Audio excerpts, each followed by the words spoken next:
पश्चिम Asia एक बार फिर तीव्र तनाव के दौर से गुजर रहा है, जहां इसराइल और ईरान के बीच चल रहा टकराव अब सीधे सैन्य हमलों में तब्दील हो चुका है। हाल ही में इसराइल ने तेहरान के एक प्रमुख सैन्य एयरबेस पर हमला करते हुए दावा किया कि उसने ईरान के 2 F-14 टॉमकैट फाइटर जेट्स को नष्ट कर दिया। ये विमान ईरान की वायुसेना के सबसे दुर्लभ और शक्तिशाली युद्धक विमानों में गिने जाते हैं। इस्राएली रक्षा बलों यानी IDF ने हमले का वीडियो फुटेज जारी किया, जिसमें लक्ष्य पर सटीक वार करते हुए विस्फोट देखा जा सकता है। IDF के मुताबिक ये हमले रणनीतिक दृष्टिकोण के तहत किए गए थे ताकि ईरान इन विमानों का उपयोग कर इस्राएली विमानों को इंटरसेप्ट न कर सके। इस्राएल ने इसे पूर्व खतरे को खत्म करने वाली कार्रवाई बताई।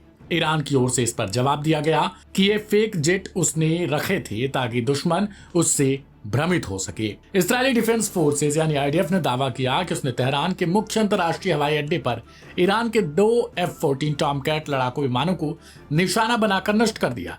इन विमानों की रणनीतिक और ऐतिहासिक अहमियत को देखते हुए इसे इसराइल की एक बड़ी सैन्य सफलता करार दी गई। IDF ने कथित हमले का वीडियो फुटेज भी जारी किया है, जिसमें 2 फाइटर जेट्स के ध्वस्त होने का दृश्य दिखाया जा रहा है।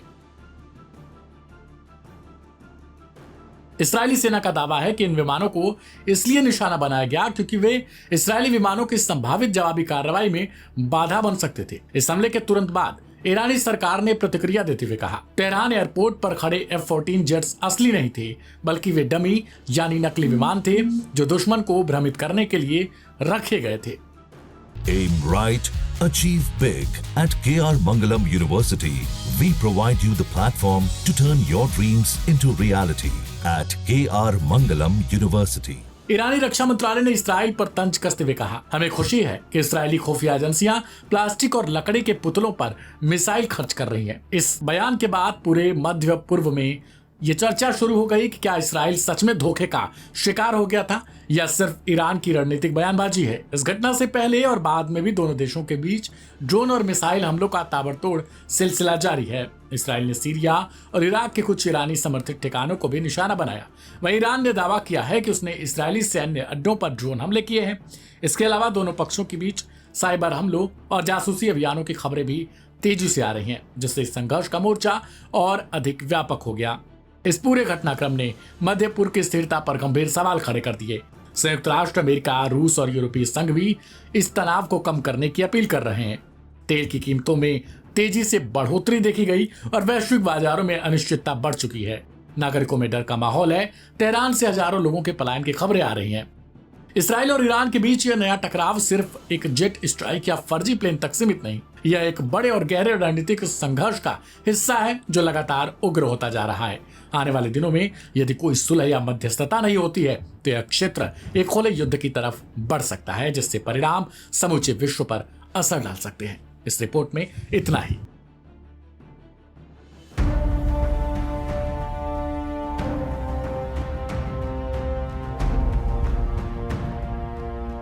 इसराइल के ईरान पर जोरदार हमला करने के बाद दोनों देशों के बीच एक बड़े युद्ध की आशंका बढ़ गई है।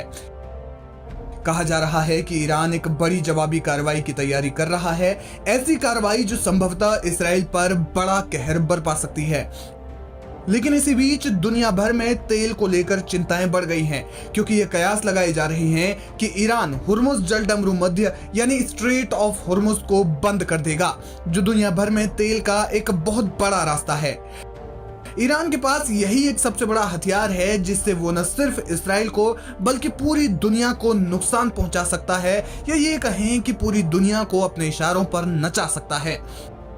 फारस की खाड़ी में ये इलाका दुनिया भर में तेल सप्लाई का एक अहम रास्ता माना जाता है, और अब इसराइल के ईरान पर हमला करने के बाद पूरे इलाके में फैले IRGC यानी पासदाराने इस्लाम फोर्स की पूरी कोशिश होगी कि कच्चे तेल की सप्लाई का रास्ता बंद कर दिया जाए। ईरान पर किया गया यह हमला कोई छोटा हमला नहीं है। ऐसे में माना जा रहा है कि ईरान हुर्मुज को बंद करने का फैसला ले सकता है, और अगर ऐसा हुआ तो दुनिया भर में तेल की कीमतें आसमान छू जाएंगी, तेल की कमी हो जाएगी, और वो तमाम मुल्क जो तेल के लिए आयात पर निर्भर हैं, उन देशों में हालात गंभीर हो जाएंगे। अगर तेल सप्लाई सिर्फ एक हफ्ता भी बंद रही तो ग्लोबल मार्केट हिल जाएगा, अमेरिकी और यूरोपियन इकोनॉमी में मंदी आ जाएगी और डॉलर गिरेगा, जिससे दुनिया पर इसका असर होगा। Aim right, achieve big. At KR Mangalam University, we provide you the platform to turn your dreams into reality. At KR Mangalam University. जानकार मानते हैं कि ईरान जिस हालात में इस समय है उसमें जाहिर तौर पर वो हुर्मुज को बंद करने की कुव्वत रखता है। ईरान की तटरेखा 100 समुद्री मील से ज्यादा दूरी तक जलडमरू मध्य को देखती है और ईरान के पास बड़ी संख्या में मिसाइलें, ड्रोन, नौसेना और विमानन प्रणालियां हैं जो जलडमरू मध्य में जहाजों के लिए एक खतरा पैदा कर सकती है। यानी हुर्मुज लगभग पूरी तरह से ईरान के कब्जे में है, ये कहना गलत नहीं होगा।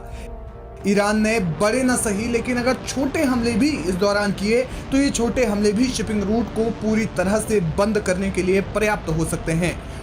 हुर्मुज जलडमरू मध्य फारस की खाड़ी में स्थित एक संकरा समुद्री मार्ग और विश्व के तेल व्यापार का महत्वपूर्ण गलियारा है, जहां से वैश्विक कच्चे तेल का लगभग 20 से 30% और तरल प्राकृतिक गैस का एक बड़ा हिस्सा गुजरता है। ऐसे में ईरान कुछ समय के लिए ही सही लेकिन हुर्मुज को बंद कर सकता है। माना जा रहा है कि ईरान के आर्थिक हालात फिलहाल ठीक नहीं है और बड़े पैमाने पर युद्ध शुरू करना उसके लिए जोखिम भरा हो सकता है। हुर्मुज जलडमरू मध्य को बंद करना ईरान के लिए एक रणनीतिक कदम साबित हो सकता है, क्योंकि ये वैश्विक तेल आपूर्ति को बाधित करेगा, जिससे पश्चिमी देशों और उनके सहयोगियों पर दबाव बढ़ेगा। हालांकि इसका दूसरा पहलू भी है। दरअसल इराक, कुवैत, बहरीन और कतर के लिए हुर्मुज जलडमरू मध्य बाकी दुनिया से जुड़ने का एकमात्र समुद्री मार्ग है। उनकी अर्थव्यवस्थाएं बुनियादी जरूरतों के लिए आयात पर निर्भर है, यानी तमाम अरब देशों की अर्थव्यवस्था को मजबूत करने में यह रास्ता बेहद अहम है। अगर ईरान इसे बंद कर देता है तो इससे सऊदी अरब और यूएई को आर्थिक रूप से एक बड़ा नुकसान होगा। दूसरी ओर ईरान भी अपना तेल इसी रास्ते से निर्यात करता है। ईरान ऐसे निर्यातों से 65% सरकारी राजस्व और 8% जीडीपी उत्पन्न करता है। तेल राजस्व के बिना ईरानी सरकार ईंधन और बुनियादी खाद्य पदार्थों पर सब्सिडी में कटौती करने के लिए मजबूर होगी, जो ईरान के 91 मिलियन लोगों द्वारा प्राप्त कम कीमतों का आधार है। ऐसे में हुर्मुज को बंद करना ईरान के लिए भी आसान नहीं होगा, लेकिन अब जब क्योंकि ईरान पर इस्राएल ने इतना बड़ा हमला कर दिया है जिसमें उनके सबसे बड़े परमाणु वैज्ञानिकों, मिलिट्री चीफ समेत 20 लोगों की मौत हो गई है, तो ऐसे में ईरान इस्राएल समेत पश्चिमी देशों पर दबाव डालने का हर संभव प्रयास करेगा। ये कदम इसलिए भी ईरान उठा सकता है क्योंकि इस्राएल ने ईरान के परमाणु ठिकानों को निशाना बना दिया है, जिसके बाद ईरान कोई भी कदम उठा सकता है और इसके लिए सबसे बड़ा और ईरान के लिए सबसे आसान रास्ता है हुर्मुज जलडमरू मध्य या स्ट्रेट ऑफ हुर्मुज।